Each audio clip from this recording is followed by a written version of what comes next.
Hi guys! In today's video, I'm showing you how to apply effects in video with CapCut.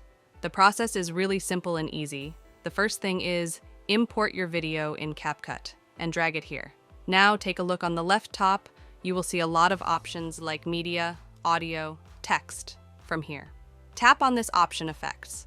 Once you will tap on this option effect, you will be redirected to the effects library. So here are a lot of effects.